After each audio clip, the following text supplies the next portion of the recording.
Good afternoon students. संस्कार भारती की online classes में आपका स्वागत है। अपना बीए पार्ट सेकंड में फर्स्ट बुक है संसाधन भूगोल, जिसमें अपना टॉपिक है, आज नया टॉपिक है जनसंख्या वितरण एवं घनत्व। देखो, जनसंख्या घनत्व और वितरण। सबसे पहले तो जनसंख्या के बारे में थोड़ा सा बता देती हूँ कि जनसंख्या का जो वितरण है वो हर क्षेत्र के अंदर क्या है, समान रूप से देखने को नहीं मिलता है। चाहे वो भारत की बात करें, चाहे अब भारत के अंदर राज्यों की बात करें, जिलों की बात करें, चाहे विश्व के अंदर महाद्वीपों की बात करें। देखो, हर क्षेत्र के अंदर क्या है, जनसंख्या का जो वितरण पाया जाता है, जनसंख्या का जो घनत्व पाया जाता है, वो हर क्षेत्र में क्या होता है, अलग अलग पाया जाता है। और जनसंख्या का जो घनत्व वितरण है उसकी अगर चर्चा करते हैं तो प्रति वर्ग किलोमीटर क्षेत्र में रहने वाले लोगों की संख्या है आपकी क्या कहलाती है, जनसंख्या कहलाती है। कि प्रति वर्ग किलोमीटर यानी 1 किलोमीटर के अंदर कितने लोग हैं वो निवास करते हैं, ये आपका जनसंख्या माना जाता है। तो जनसंख्या घनत्व की अगर अपन चर्चा कर रहे हैं, जनसंख्या के वितरण की, मतलब हर क्षेत्र के अंदर जो संसाधन भूगोल है वो अपना वर्ल्ड से संबंधित है, विश्व से संबंधित है। पूरे विश्व को एक साथ में लेकर अपन चल रहे हैं। तो संपूर्ण विश्व की अगर बात करते हैं तो आपके सातों तो इसमें महाद्वीप आते हैं और महासागरीय भाग आते हैं। तो सबसे ज्यादा अगर जनसंख्या देखी जाती है तो विश्व के अंदर आपका एशिया महाद्वीप आता है। एशिया महाद्वीप के अंदर आपका जनसंख्या का जो घनत्व है वो सबसे ज्यादा, जनसंख्या का जो वितरण है वो सबसे ज्यादा देखने को मिलता है। क्यों मिलता है? क्योंकि एशिया का जो पार्ट है, एशिया का जो कह सकते हैं दक्षिणी पूर्वी भाग है एशिया का, उस क्षेत्र में आपका प्रशांत महासागरीय तटीय क्षेत्र लगता है। या कह सकते हैं कि प्रशांत महासागर के आसपास जो जनसंख्या घनत्व वाले क्षेत्र हैं, जैसे चीन है, भारत भी आता है उसका, जापान जो आता है, जो बड़े बड़े देश हैं उनके अंदर जनसंख्या का घनत्व है। जैसे भारत और चीन के अंदर अगर देखा जाए तो सबसे ज्यादा, विश्व में सबसे ज्यादा जनसंख्या है वो चीन के अंदर है। और जनसंख्या के आधार पे अगर देखा जाए तो दूसरा स्थान आपका किसका आता है, भारत का आता है। तो अपन जनसंख्या के बारे में आज अपना टॉपिक है जिसके बारे में चर्चा करेंगे, पढ़ेंगे। तो मैं आपको बता रही थी कि जनसंख्या का जो वितरण होता है वो क्या है, एक समान नहीं पाया जाता है। अब वो नहीं पाए जाने का कारण क्या है, कौन से ऐसे कारण हैं जिनके कारण जनसंख्या का घनत्व है, जनसंख्या का जो वितरण है वो क्या है, आपका एक समान है, वो नहीं पाया जाता है। देखो, कहीं पे मैंने आप लोगों को बताया कि जहाँ पे आपका समुद्र तटीय क्षेत्र होता है, एक आंतरिक भाग होता है, महाद्वीपों का जो आंतरिक भाग होता है वहां पे जनसंख्या का घनत्व है या जनसंख्या है वो कम देखने को मिलती है। और जहाँ पे आपका तटीय क्षेत्र जो होता है, महासागरीय, सागरीय जो भाग लगता है, वहां पे आपकी जनसंख्या है वो हमेशा ज्यादा देखने को मिलती है। क्यों ज्यादा देखने को मिलती है? एक तो वहां पे क्या होती है, आपकी जलवायु है वो अच्छी पाई जाती है।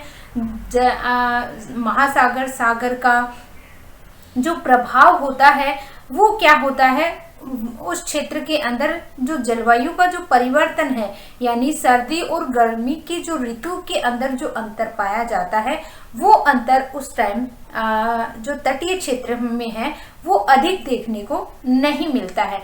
और जो आपके क्षेत्र हैं, जो आपके देश हैं, जो आपके राज्य हैं, जो सागर से दूर हटके हैं, मतलब बहुत ज्यादा ऊंचाई पे हैं, तो वहां पे क्या होता है, जलवायु का प्रभाव है वो ज्यादा देखने को मिलता है। यानी कि सर्दी की ऋतु और गर्मी की ऋतु दोनों ही क्या होती हैं, प्रभावशाली होती हैं।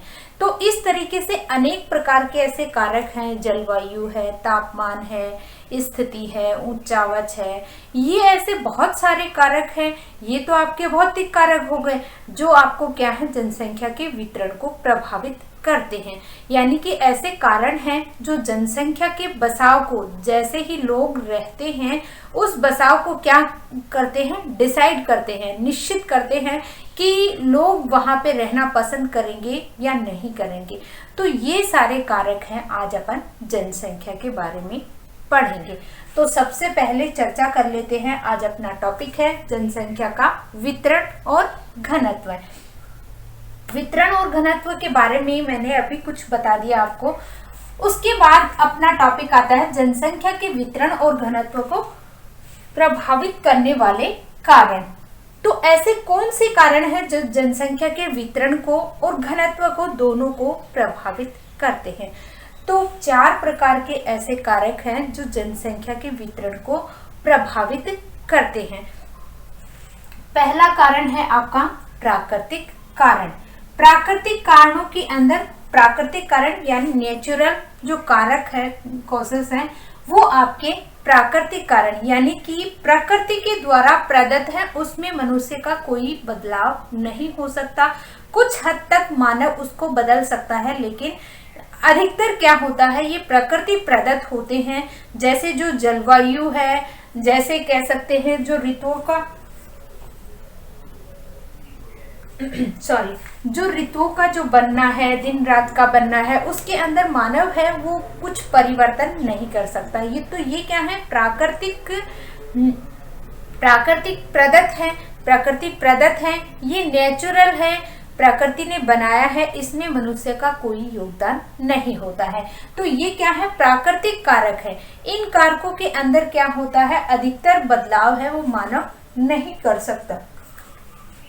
दूसरा है आपका आर्थिक कारक। आर्थिक कारणों के अंदर क्या है, मानव जो भी संसाधन होते हैं मनुष्य की इकोनॉमिक से संबंधित, जो आर्थिक कारकों से संबंधित है, जैसे खनिज संसाधन, शक्ति संसाधन, यातायात, आर्थिक उन्नति, ये सारे क्या हैं, इकोनॉमी से संबंधित है। मानव की जो इकोनॉमी है, मानव का जो रहन सहन का तरीका है, उसको जो बदलता है वो आपका क्या है, आर्थिक कारकों के अंदर सम्मिलित किया जाता है।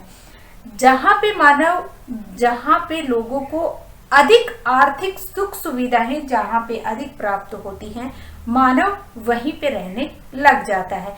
तो जहाँ पे अधिक सुख सुविधाएं होंगी, लोग वहाँ पे अधिक बसाव, अधिक वहाँ पे रहने लग जाएंगे। उस क्षेत्र का प्रति जो घनत्व है वो क्या है, धीरे धीरे बढ़ने लग जाएगा। उसके बाद है सामाजिक और आपका सांस्कृतिक कारण। सामाजिक और सांस्कृतिक कारणों के अंदर आपका धर्म है, भाग्यवादिता है, सांस्कृतिक परंपराएं, ये तीनों कारक हैं वो क्या है, मनुष्य को बांधे हुए रखता है।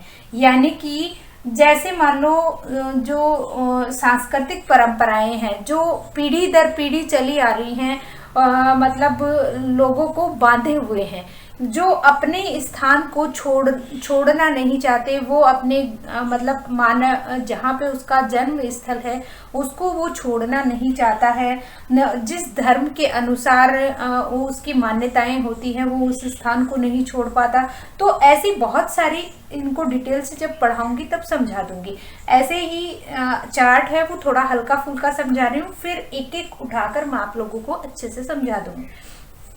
तो इस तरीके से सामाजिक और सांस्कृतिक कारक हैं वो भी क्या है, जनसंख्या के घनत्व को और वितरण को दोनों को प्रभावित करते हैं। तीसरा आपका है, चौथा आता है राजनीतिक कारण। राजनीतिक कारणों की अगर बात करते हैं तो राजनीतिक कारणों के अंदर कानून, सरकारी नीतियां, राजनीतिक अस्थिरता, यानी कि कानून और सरकारी नीतियां, ये राजनीतिक अस्थिरता, ये कारक हैं वो भी क्या है, जनसंख्या के वितरण को, घनत्व को प्रभावित करती हैं। कैसे प्रभावित करती हैं कि जैसे मान लो मानव जिस समाज के अंदर रहता है वहाँ पे क्या है, वो अपने आसपास का जो माहौल होता है उसके अंदर शांति चाहता है, कहीं पे दंगा फसाद ये वो नहीं चाहता है। तो जहाँ पे आप लोगों को क्या होगा, शांत माहौल मिलेगा, कानून की व्यवस्था अच्छी मिलेगी, सरकारी जो नीतियां होंगी वो लागू की जाएंगी, उनके ऊपर मानव अपने आप को और दूसरों को क्या है उन नीतियों के अनुसार जब चलना शुरू कर देता है और कानून के अंदर रहकर वो अपनी इन जो आपके नियम कानून जो बनाए जाते हैं उनके अनुसार अगर पालन करता है तो क्या होता है, समाज के अंदर क्या होती है, शांति बनी रहती है।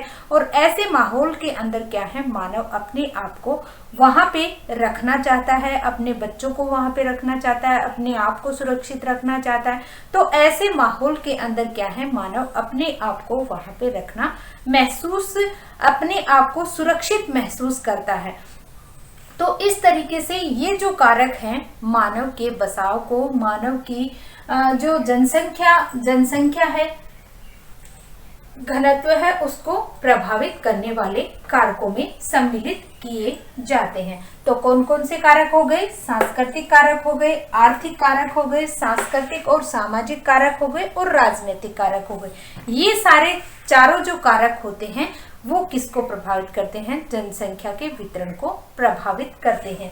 तो आज अपन उठाएंगे सांस्कृतिक कारण। सांस्कृतिक कारणों का इसका अगर स्क्रीनशॉट लेना चाहते हो तो ले सकते हो, फिर उसके बाद में मैं इसको डिलीट करूंगी और उसके बाद में एक एक पॉइंट है वो उठाऊंगी।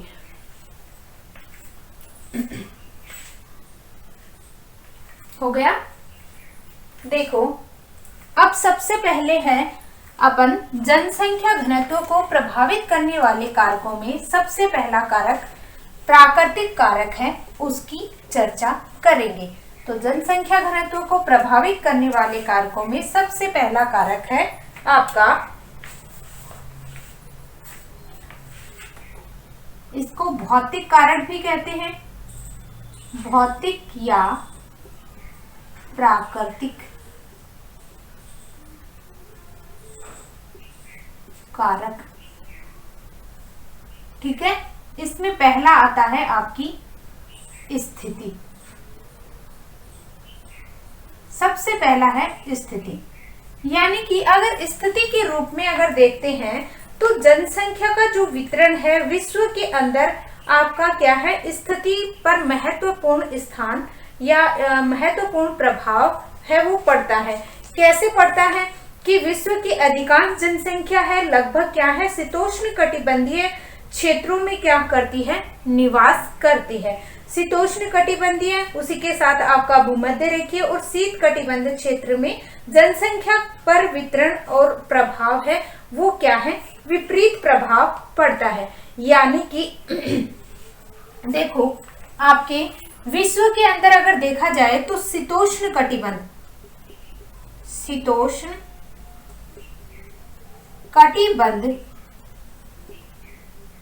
क्षेत्र, यहां पे क्या है, मानव का बसाव है अधिक पाया जाता है। एक है आपका शीत कटिबंध और दूसरा है आपका उसी के साथ भूमध्य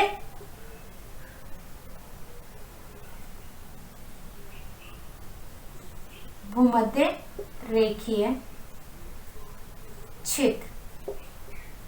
देखो शीत कटिबंध है, देखो ग्लोब के ऊपर समझाती हूँ आपको, ये जैसे ग्लोब है और ग्लोब को अगर देखा जाए तो ग्लोब के ऊपर आपकी ये जैसे आपका क्या है, भूमध्य रेखीय क्षेत्र, ये बीच वाला है आपका शीतोष्ण कटिबंधीय क्षेत्र और ये वाला जो क्षेत्र है वो आपका है शीत कटिबंध।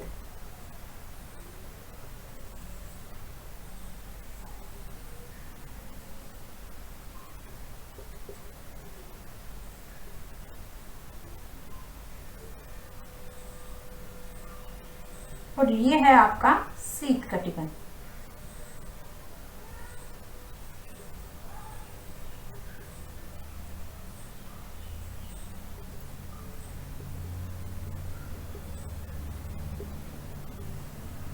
ठीक है। तो इस तरीके से क्या है, भूमध्य रेखीय जो क्षेत्र है यहाँ पे तो क्या है, आपका जनसंख्या का बसाव है वो क्या है, कम देखने को मिलता है। क्यों देखने को मिलता है, क्योंकि ये जो क्षेत्र है यहाँ पे आपकी जनसंख्या का बसाव है यहाँ पे कम पाया जाता है। अब रीजन क्या है यहाँ पे कम पाए जाने का, क्योंकि यहाँ पे क्या होती है, सूर्य की किरणें हैं वर्ष भर सीधी पड़ती हैं। तो सूर्य की किरणें अगर सीधी पड़ती हैं तो ताप भी यहाँ पे क्या होता है, ज्यादा प्राप्त होता है। सूर्य का जब ताप यहाँ पे ज्यादा प्राप्त होगा तो यहाँ पे क्या है, आपकी जो मनुष्य को जो गर्मी प्राप्त, सूर्य से जो गर्मी प्राप्त होती है वो इस क्षेत्र के अंदर मनुष्य को रहने नहीं देती है। रहते हैं लोग, लेकिन एक तो होता है आपका शीतोष्ण कटिबंधीय वाला क्षेत्र, एक होता है भूमध्य रेखीय क्षेत्र वाला। तो शीतोष्ण कटिबंधीय क्षेत्र के अंदर ज्यादा निवास करते हैं, भूमध्य रेखा वाले क्षेत्र के अंदर कम निवास करते हैं। एक तो ये रीजन है कि यहाँ पे क्या होता है, एक तापमान होता है, सूर्य की किरणें क्या होती है, सीधी पड़ती हैं, जिसकी वजह से यहाँ पे क्या होता है, तापमान है उच्च पाया जाता है। दूसरा यहाँ पे क्या रीजन है, यहाँ पे वर्षा है वो भी बहुत ज्यादा होती है, यानी वर्षा भी बहुत है और तापमान भी बहुत है। तो इस एरिया के अंदर आपके जो बहुत जो क्षेत्र हैं यहाँ पे पेड़ पौधे हैं वो बहुत ज्यादा ऊंचाई वाले पाए जाते हैं। बहुत इस एरिया के अंदर जो मतलब छोटे छोटे जो जीव जंतु होते हैं, ज्यादा बरसात होने के कारण यहाँ पे पेड़ पौधे अधिक मात्रा में हैं, लगभग यहाँ पे जंगली क्षेत्र है या यहाँ पे पेड़ पौधे अधिक पाए जाने के कारण यहाँ पे क्या होती है, बरसात अधिक होने की वजह से यहाँ पे दलदली क्षेत्र बन जाता है। और दलदली क्षेत्र होने के कारण यहाँ पे क्या हो जाता है, चारों तरफ क्या हो जाती है, आपकी जो वृक्ष है वो बहुत ज्यादा मतलब मात्रा में ऊंचाई वाले होते हैं। इनकी पत्तियां बहुत चौड़ी चौड़ी हो जाती हैं, जो लताएं होती हैं वो चारों तरफ फैली हुई होती हैं, दलदल बन जाता है इस एरिया के अंदर। तो यहाँ पे क्या है, मानव को रहने के लिए क्या नहीं बन पाता, स्थान है वो नहीं बन पाता। जैसे यहाँ पे कांगो जो बेसिन जो क्षेत्र है, यहाँ पे पिग्मी जनजाति है वो निवास करती है, जो कांगो बेसिन का जो क्षेत्र है। तो इस तरीके से लोग निवास तो करते हैं, लेकिन यहाँ पे वो सुख सुविधाएं नहीं मिल पाती जो शीतोष्ण कटिबंधीय क्षेत्रों के अंदर प्राप्त होती हैं। ऐसे ही आपका क्या है, शीत कटिबंध। ये शीत कटिबंध क्षेत्र जो है आपका, शीत कटिबंधीय वाला क्षेत्र, यहाँ पे आपकी क्या होता है, जो सूर्य का जो प्रकाश होता है वो यहाँ पे क्या होता है, कम प्राप्त होता है, या कह सकते हैं बहुत कम प्राप्त होता है, या कह सकते हैं यहाँ पे जो लास्ट जो ध्रुव है 90 डिग्री वाला, यहाँ पे इस एरिया के अंदर 6 महीने की रात और 6 महीने का दिन पाया जाता है, जिसके कारण इस क्षेत्र में जनसंख्या का जो बसाव होता है वो न के बराबर होता है। कुछ मात्रा में इस एरिया के अंदर जनसंख्या का बसाव है वो पाया जाता है। 90 डिग्री जो आपका उत्तरी ध्रुव और दक्षिणी ध्रुव है, यहाँ पे आपका 6 महीने के दिन और 6 महीने की रातें होती हैं, जिसकी वजह से इन क्षेत्रों के अंदर जनसंख्या का बसाव है वो क्या होता है, बहुत कम या न के बराबर पाया जाता है। तो बच कौन सा गया, आपका बीच वाला क्षेत्र, शीतोष्ण कटिबंध। ये जो क्षेत्र आता है यहाँ पे आपका जनसंख्या का बसाव है वो सबसे ज्यादा देखने को मिलता है। कुछ हिस्सा आपका ये आ जाता है और कुछ शीत का आ जाता है, कुछ आपका भूमध्य रेखा वाला आ जाता है, कुछ आपका शीत का आ जाता है। तो ये बीच वाला जो एरिया है वो आपका शीतोष्ण कटिबंधीय वाले क्षेत्र के अंदर आता है, जिनमें आपका जनसंख्या का बसाव है वो सबसे ज्यादा देखने को मिलता है। और लोग हैं वो शीतोष्ण कटिबंधीय क्षेत्रों के अंदर रहना अधिक पसंद करते हैं। तो ये क्या हो गई, स्थिति हो गई, ये ग्लोब की स्थिति है, और ग्लोब की स्थिति के आधार पर मैंने आप लोगों को समझाया। तो इस तरीके से अगर देखा जाए तो संपूर्ण पृथ्वी की अगर बात करते हैं तो संपूर्ण पृथ्वी का जो 80% जो जनसंख्या है वो लगभग कितने प्रतिशत भूभाग पर निवास करती है, 20%। यानी कि संपूर्ण विश्व की 80% जो जनसंख्या है वो कितने प्रतिशत भाग पर निवास करती है। जैसे मान लो ये आपका पूरा एक विश्व है, वर्ल्ड ग्लोब है, और ग्लोब का क्या है 80% भाग ये है, और इस 80% भाग के ऊपर क्या है आपकी 20% जनसंख्या की अगर बात करते हैं, तो जो पूरी आपका 80% जो भाग है, 80% जनसंख्या केवल 20% भाग पर ही निवास करती है। यानी कि सिर्फ 20% भाग पर ही पूरे वर्ल्ड के ऊपर निवास ना करके कुछ छोटा सा 20% भाग है उसी के ऊपर निवास है वो करती है या केंद्रित रहती है। और 20% जनसंख्या आपकी विषम परिस्थितियों में 80% धरातल पर पाई जाती है। यानी कि लगभग आपकी 20% जनसंख्या विषम परिस्थितियां जैसे मरुस्थलीय क्षेत्र हो गया या समुद्र आपका जो अकाल वाला क्षेत्र हो गया, ऐसे क्षेत्रों के अंदर विषम परिस्थितियों के अंदर 80% जो भाग है, यानी कि ये आपका 80% भाग है, इस 80% भाग के ऊपर 20% जनसंख्या है वो फैले हुए रूप में विषम परिस्थितियों के अंदर क्या है रहती है। तो बात चल रही है अपनी किसकी स्थिति के अनुसार। स्थिति के अनुसार के अगर बात करते हैं तो मानव क्या है शीतोष्ण कटिबंधीय क्षेत्रों के अंदर रहना पसंद करता है। और इन भागों में जैसे आपके इन भागों के अंदर जैसे देश में नॉर्वे, स्वीडन, कनाडा का उत्तरी भाग है, रूस है, साइबेरिया है का उत्तरी भाग है, कांगो बेसिन है, अमेजन बेसिन है आदि क्षेत्रों में क्या है जनसंख्या का बसाव है वो न्यून पाया जाता है। कौन से क्षेत्रों की बात चल रही है, ये भूमध्य रेखीय और शीत कटिबंध दोनों क्षेत्रों की बात चल रही है, जहां पे जनसंख्या है जो आपके जनसंख्या की बात है, कांगो बेसिन है, अमेजन बेसिन है, रूस है, साइबेरिया है, इन क्षेत्रों के अंदर जनसंख्या का जो वितरण है वो क्या है न्यूनतम पाया जाता है। विश्व की अधिकतम जो जनसंख्या है वो कौन से भागों के अंदर, समुद्री क्षेत्रों में, समुद्री भागों के आसपास रहना पसंद करती है, समुद्री क्षेत्रों के आसपास रहती है। विश्व की अधिकांश जनसंख्या समुद्र तटीय भागों के पास में पाई जाती है, नजदीक में पाई जाती है। जनसंख्या का जो वितरण है वो क्या है उच्च जो जनसंख्या है, उच्च कह सकते हैं या ज्यादा जनसंख्या, ज्यादा जनसंख्या कहाँ पाई जाती है, समुद्री भाग या समुद्र तटीय भागों में, समुद्र तटीय भागों में ज्यादा जनसंख्या है वो देखने को मिलती है। और कम जनसंख्या कौन सा है, जो आपकी मैंने बताया था अभी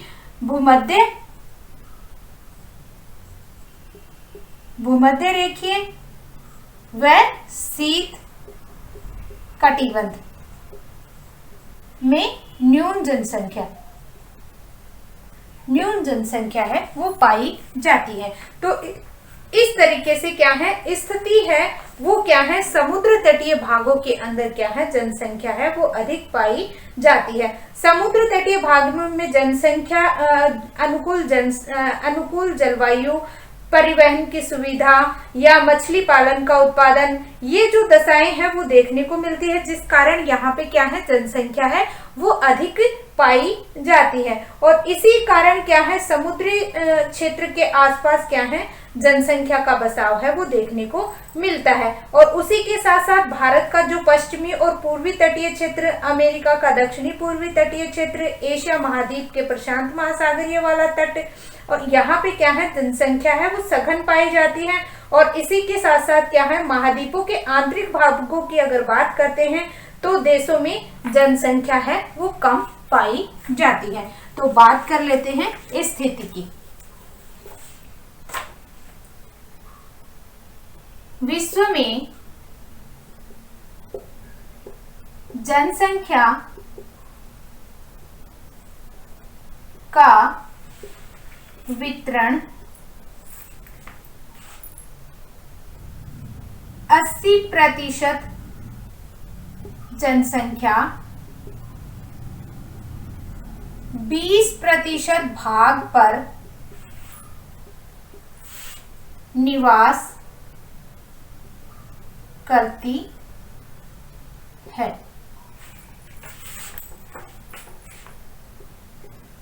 विश्व में जनसंख्या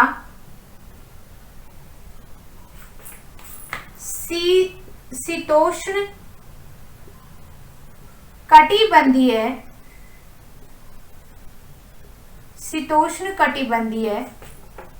क्षेत्रों में अधिक पाई जाती है।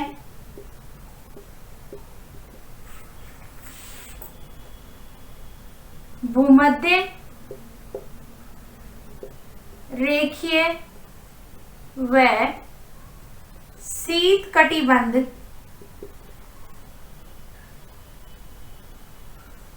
क्षेत्रों में जनसंख्या न्यूनतम पाई जाती है। अधिकांश जनसंख्या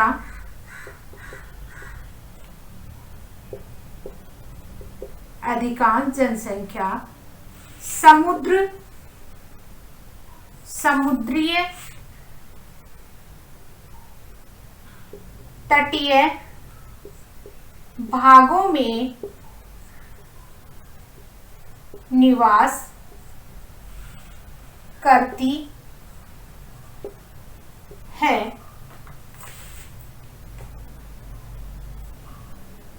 एशिया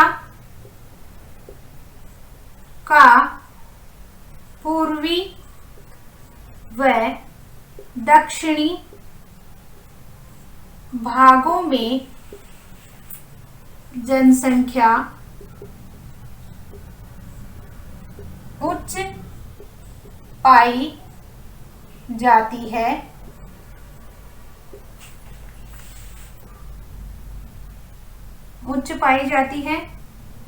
महाद्वीपों के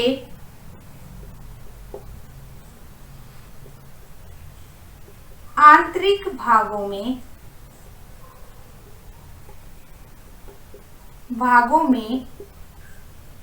जनसंख्या कम पाई जाती है।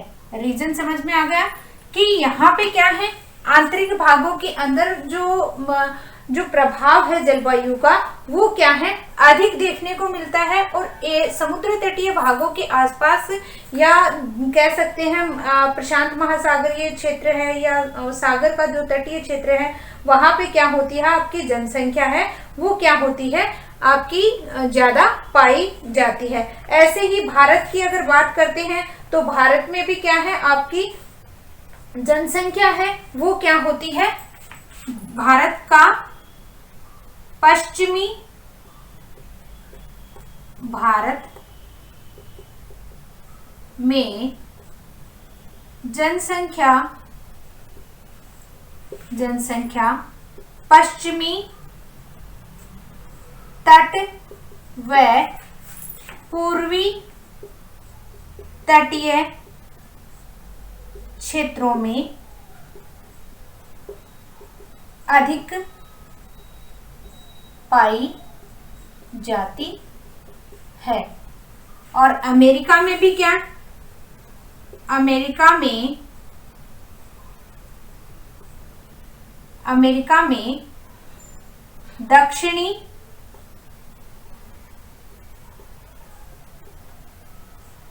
व पूर्वी भागों में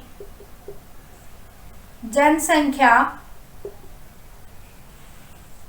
अधिक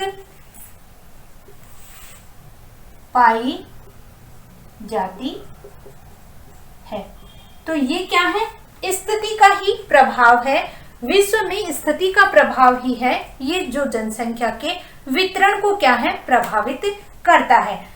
समझ में आ गया कि किस तरीके से। ऐसे ही देखो भारत का जो तटीय क्षेत्र है, जैसे इस तरीके से ये जो अमेरिका आपका यहाँ पे तटीय क्षेत्र है जो गुजरात से स्टार्ट हो रहा है, यहाँ पे गुजरात है, मुंबई है, आपका केरल है, तमिलनाडु, आंध्र प्रदेश, उड़ीसा, पश्चिमी बंगाल और ये कोलकाता, ये वो पूरा जो तटीय क्षेत्र है, यहाँ पे अगर देखा जाए तो जनसंख्या का बसाव है।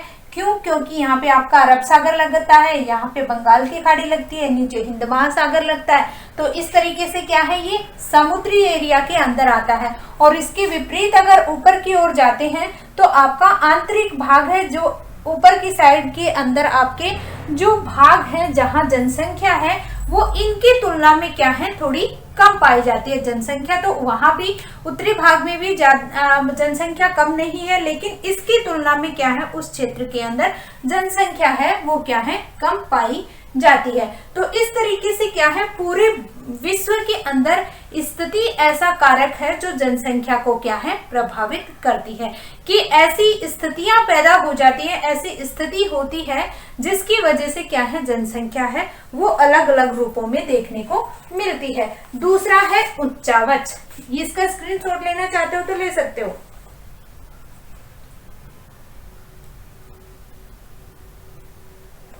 दूसरा है आपका उच्चावच, जो भौतिक या प्राकृतिक कारकों के अंदर आता है।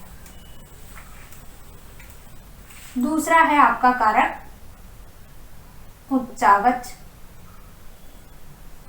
देखो, उच्चावच की अगर बात करते हैं तो उच्चावच में आपका क्या है, संपूर्ण पृथ्वी के ऊपर आपका मैदानी भाग, भूतल का जो मैदानी भाग है वो कितना प्रतिशत है, 41% मैदानी भाग पाया जाता है। देखो, उच्चावच की अगर बात करते हैं तो समुद्र तल से ऊपर उठा हुआ भाग क्या है, आपका उच्चावच है वो कहलाता है। तो उच्चावचों की अगर बात करते हैं तो उसमें आपका पहाड़ी भाग आता है, पठारी भाग आता है, उसमें मैदान भी आते हैं। ये सारे क्या है, आपके उच्चावचों के अंदर सम्मिलित किए जाते हैं। पहाड़ी है, पठारी है, आपका जो क्षेत्र है, तो संपूर्ण विश्व की, क्योंकि अपन संसाधन भूगोल के अंदर पूरे विश्व को लेकर चलते हैं, तो संपूर्ण विश्व की अगर बात करते हैं तो संपूर्ण विश्व के 41% भाग के ऊपर क्या है, मैदानी भाग है वो पाया जाता है। मैदानी भाग के ऊपर क्या है, लोगों का बसाव है, यानी कि जनसंख्या का जो वितरण है और घनत्व है, इसकी चर्चा कर रहे हैं अपन।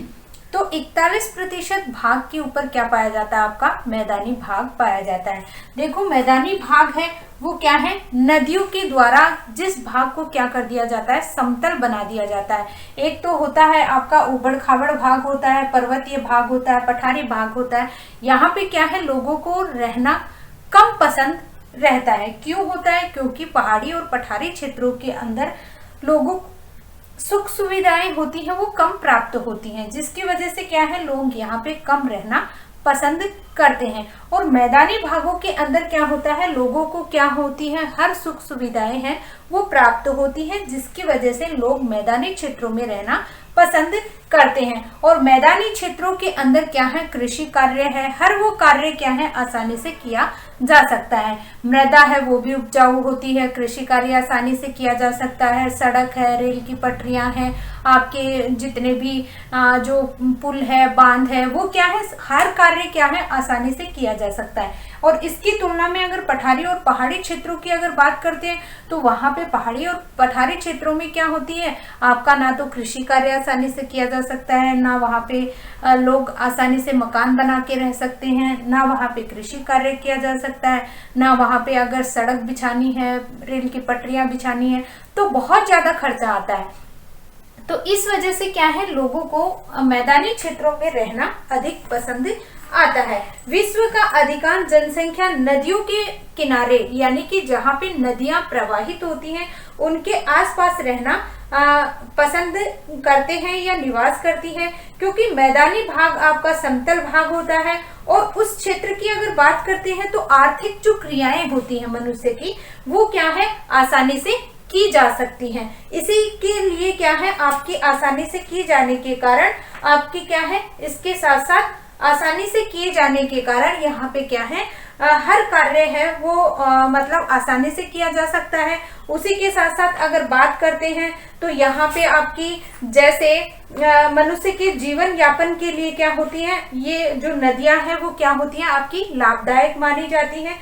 जिससे क्या होता है, जैसे चीन की हांगो नदी है, यांगटीसी कियांग नदी है, भारत में गंगा ब्रह्मपुत्र नदी है, अफ्रीका में मिस्र नील नदी है, और इरावदी नदी और मिकांग है, मिसिसिपी नदी है अमेरिका के अंदर। और इस तरीके से ऑस्ट्रेलिया के अंदर आपकी मरे ओ डार्लिंग नदियां हैं, दजला फरात नदी है।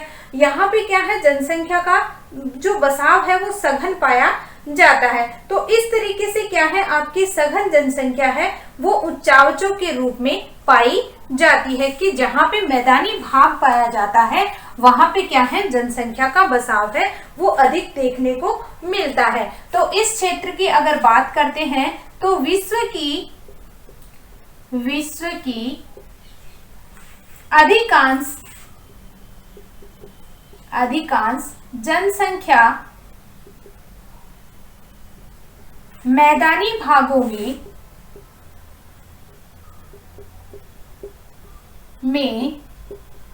रहना पसंद करती है। विश्व का 41% भाग मैदानी है। भारत में गंगा यमुना का मैदान व चीन में हांगो व यांगटीसी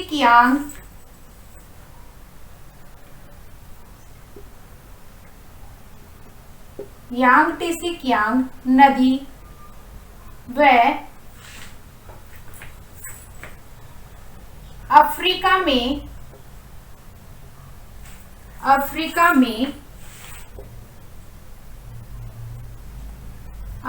में नील नदी व अमेरिका में मिसिसिपी नदी व ऑस्ट्रेलिया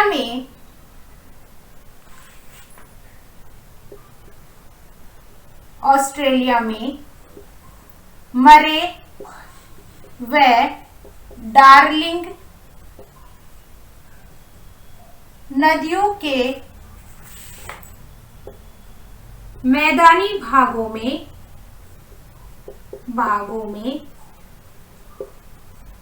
लोगों का बसाव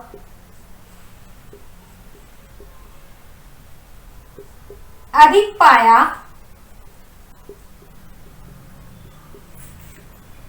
जाता है। और इसके विपरीत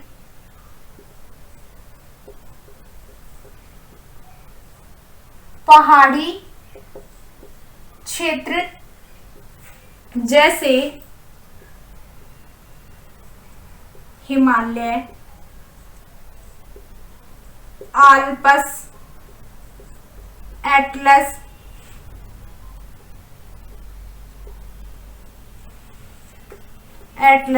एंडीज आदि पर्वतीय भागों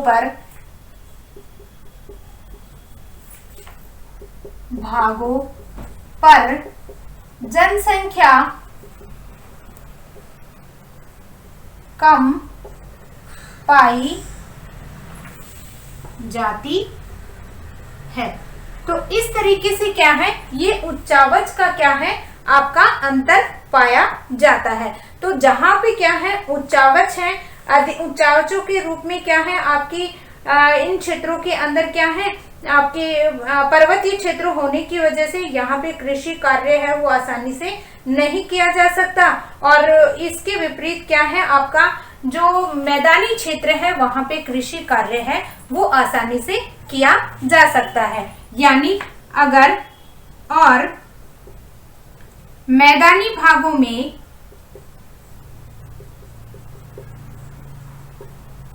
कृषि, यातायात, परिवहन,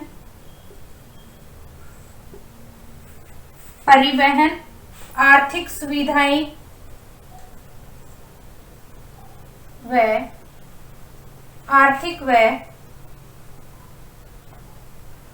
भौगोलिक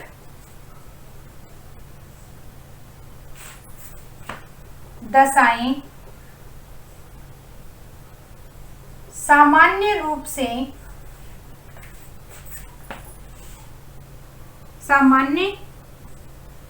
पाई जाती हैं, जिससे जनसंख्या का घनत्व अधिक मिलता है। तो इस तरीके से क्या है, आपका उच्चावच है वो क्या है, जनसंख्या को प्रभावित करता है। इसका स्क्रीनशॉट लेना चाहते हो तो ले सकते हो।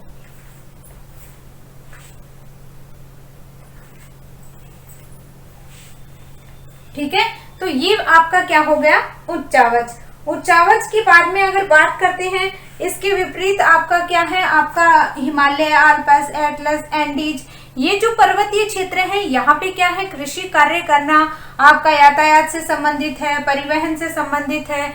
ये सारे कार्य करना क्या हो जाता है, मुश्किल हो जाता है, जिसके कारण जो लोगों का बसाव होता है वो क्या है, आपका मैदानी क्षेत्रों में अधिक देखने को मिलता है। उसके बाद अगला आता है आपका जलवायु।